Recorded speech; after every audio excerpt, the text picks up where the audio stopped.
Alright, let's get back to this big red build.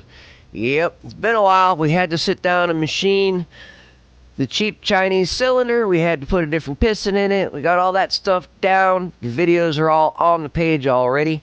Now we're going to be putting the valve cover on it, buttoning up the rest of this big red, and moving on.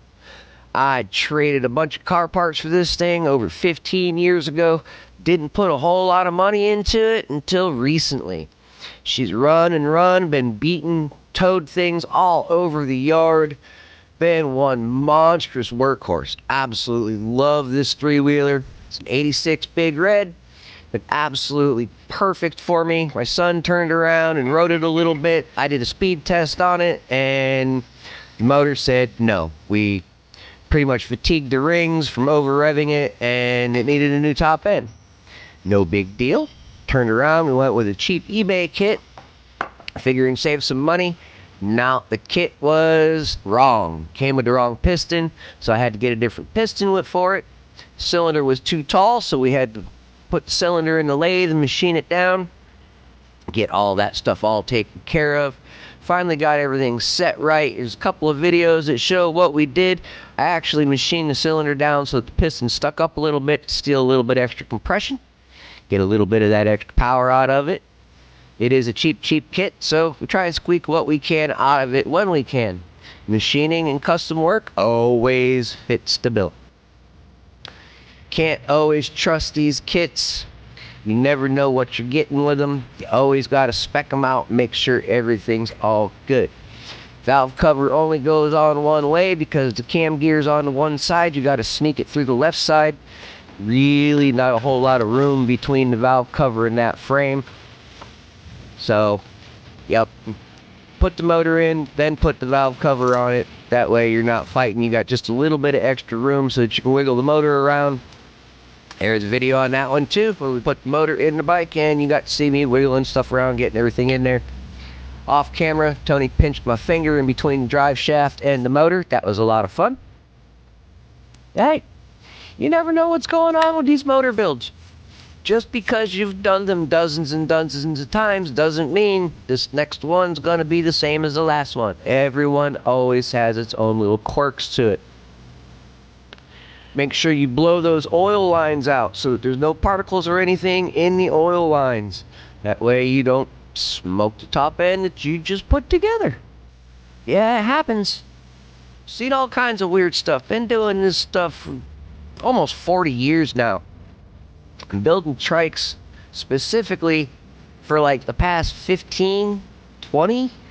Yeah, it's been a long time. Kind of neat that I can be specific though. It's really nice to not have to worry about side-by-sides or utilities or any of that other stuff. We play with trikes, motocross builds, quads, dirt bikes, race bikes. That's what we do around here. Custom builds, lots and lots of custom builds. I usually end up getting the projects after 2-3 people have already had their hands in the pot, screwed it all up. They end up coming to me so that we can get them together, get them right, and get them back out the door, and people can get to riding again.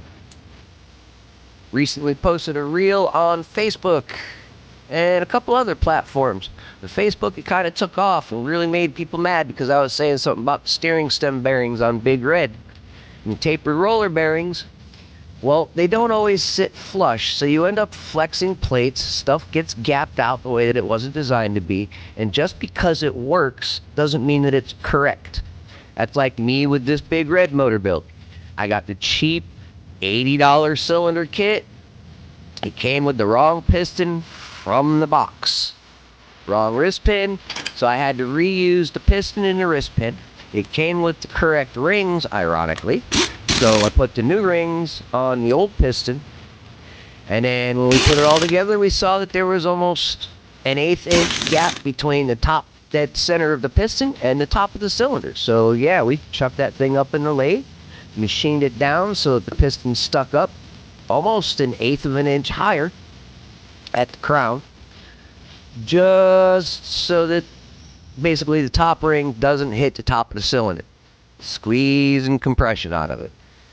Yep, that's pretty much what you do. You just go in there and modify things. Been doing this a long time, so I kind of know what can be modified, what can't be modified. A lot of people that don't do this every day, they screw things up really quick. It's real easy to mess these things up. Real easy to go just that little bit too far. It's like these little bitty case bolts. They're only 6mm bolts. You don't put a whole lot of torque on them. Don't assemble these things with a gun, because the guns are going to put 30, 50, 60, 100 foot-pounds on these little bolts and snap them out. These things are only supposed to get like 12, 15 foot-pounds. Not a whole lot. They're little bitty. They don't take a lot of force. Now we're doing the engine mounts. Of course, we got the gun out for that because you need the engine mounts tight. This is a cheapy old gun I got for free a long time ago, so tight is relative. It gets tight to the point that I can get on it with a ratchet afterwards and not give it a whole lot of a crank, so tight enough, not worried about it. Get everything all squared away. Some of these you gotta do a little bit of a balancing act. They got weird locations. They tuck these motor mount bolts away, especially the bottom lower ones.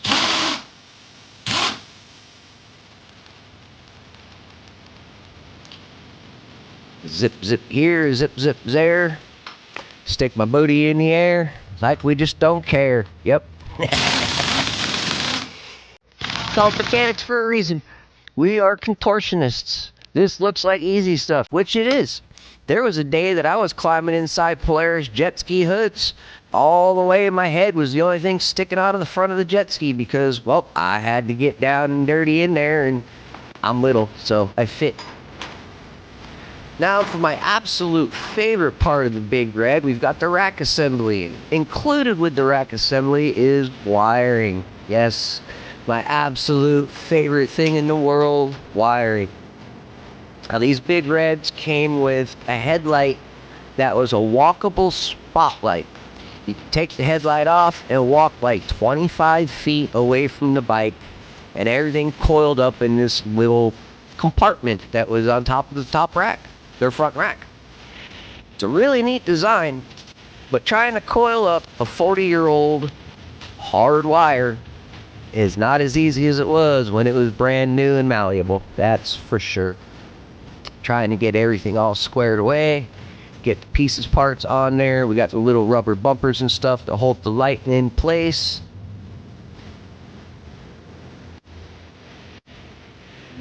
And we turn around and put it on the front. These bolts are old. I didn't chase the threads. I should have chased the threads because then they wouldn't have been a little bit sticky. But yep, gotta be careful with these things because they are old and they will snap if you're not careful. A little extra ugga on a dugga and you're done. You ended up drilling out holes and stuff like that. If you saw the recent short with the Dodge Cummins, my son decided that he was going to do a trans pan swap and didn't realize you had to pull the cross member to do a trans pan on a Cummins Dodge. Yeah, that ended up being a nightmare. Whoever did that job before he bought the truck must have really made the mechanic mad because somebody went back to it and hit all the side pan bolts really hard. He ended up snapping off 10 bolts, so yep. Can't drill those out on the ground and throw helicoils on there when you only got 1.25 feet to try and reach in. So yep, he had to tow that down to a shop with a lift. I don't have a lift to pick up a 4-door dually with a Cummins. I don't have a lift to work on cars. We work on bikes around here. This kid decided that he was going to be a pain in my booty and say, Dad, we need to work on a diesel. I don't like diesels. I have bad luck with diesels. I am a diesel jinx, and I will flat out admit that. Dirt bikes? No problem. Custom builds? No problem. You want me to build your race car? Absolutely.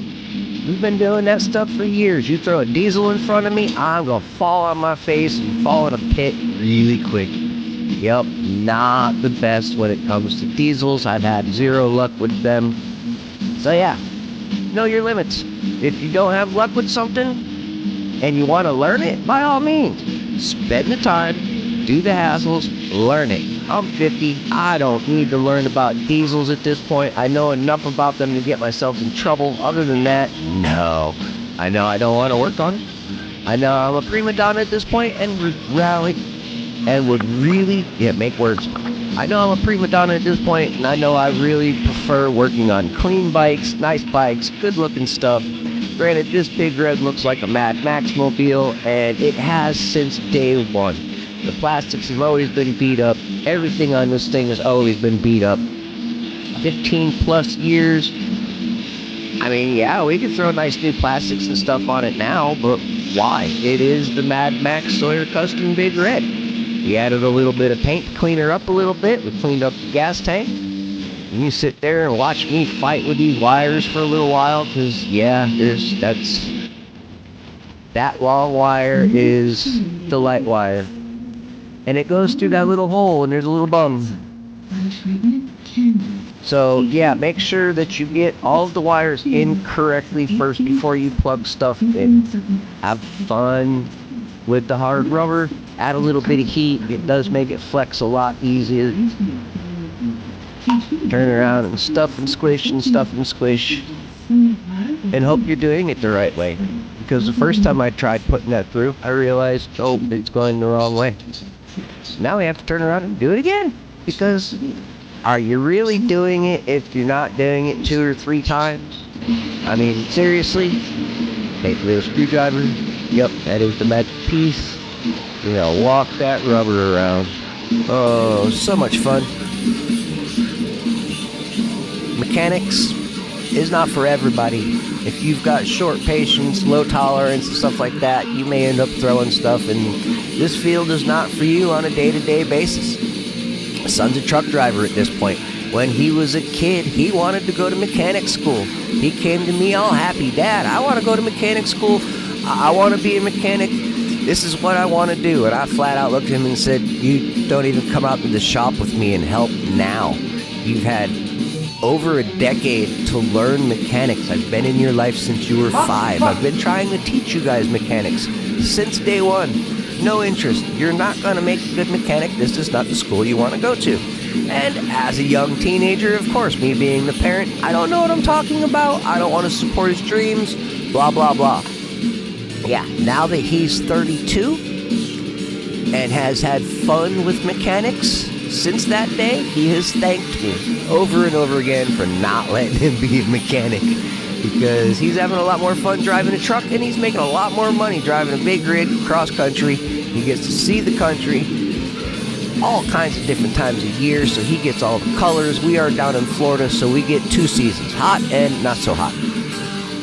We don't really get changes of colors and stuff like that, so with him driving around the country, he gets to the advantage of seeing all kinds of cool stuff.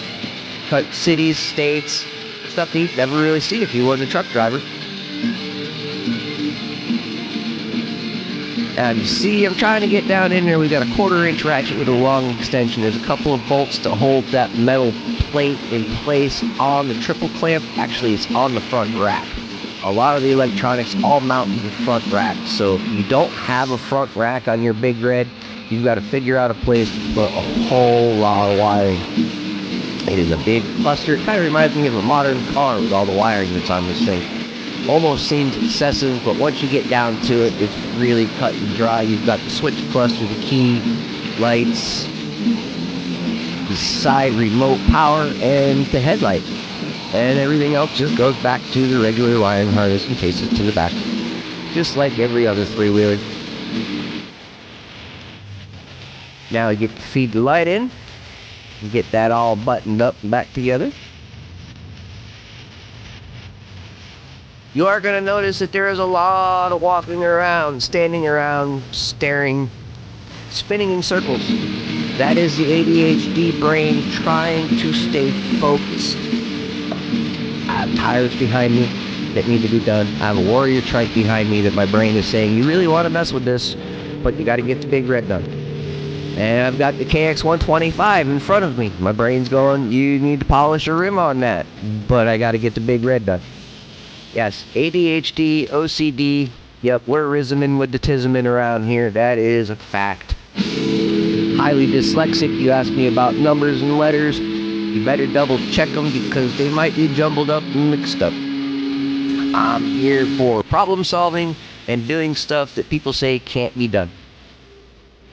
I was told that people said you can't invert and throw modern forks on a vintage Big Red like this. So somebody turned around, they got a hold of me and said, can you do this? Figured it out, no big deal. Christian turned around, took the design, expanded on it, improved on it, made it really pretty, and now he's selling those kits for, I think, $2,500 for a bolted up kit. Comes with forks, plates, and everything. But at the same time, the plates are thick, they're heavy duty, they're super strong. You don't have to worry about them breaking at all. I would almost be more worried about the neck ripping off the frame at that point in time.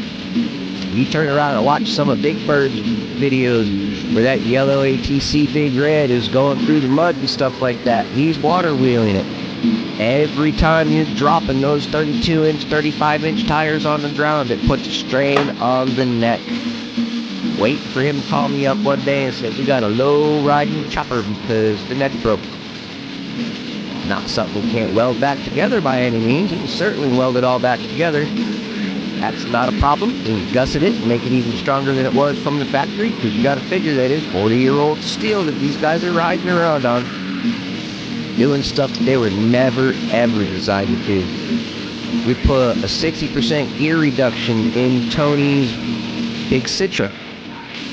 That was a very interesting install. It changes the gear on the main crank, changes the gear on the clutch basket. You've got to go in there and remove some pieces of the case and a couple of little tabs so that everything clears. Because these gear reductions are crazy. They're in spaces that were never designed to be where they are, and these guys get these things to work. It's kind of interesting. It's a neat design, but to me, you're taking the strain off of the crank, but you're still running the strain through all the clutches and the transmission, the drive shaft, the rear end.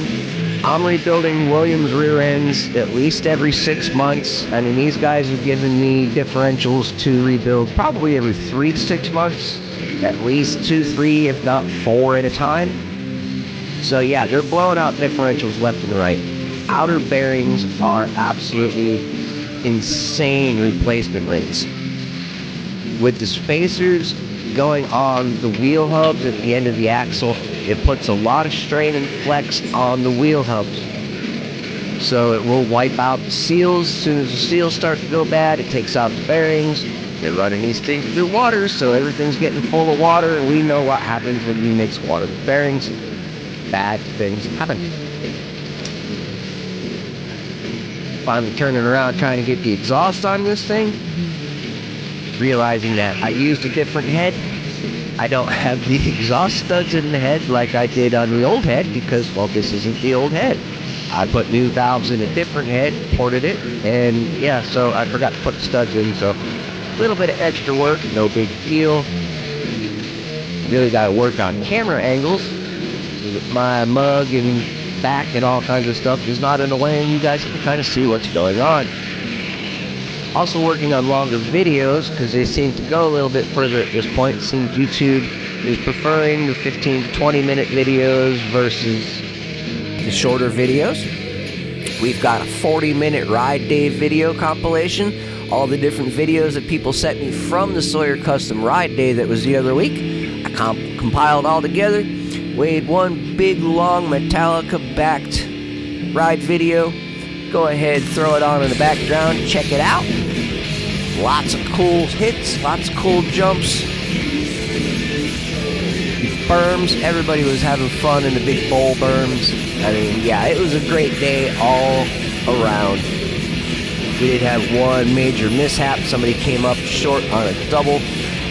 Quad done flipped and flopped, and somehow his head got stuck between the Nerf bar and the tire. That was a big emergency thing. Cracked his helmet. Looked like somebody hit him in the face with a brick and ran him over. I mean, his torso had wheel marks on it. Oh man, it was gnarly. Yep, we got a picture of him, his helmet, and the bike on the ride video, so you want to check that out. Go ahead and put it on free play. Enjoy the Metallica songs. It's vintage Metallica. It's not the modern stuff like Off Ride the Lightning and Master of Puppets. Old stuff, good stuff, hard stuff. Like thrash? Let me know. We also have a music channel. We do covers, originals, improvs, a lot of different music and song reactions. So if you want to check out the Mad Scientist Musician channel, there is a link below. Have a lot of fun doing music stuff on top of doing all the bike stuff.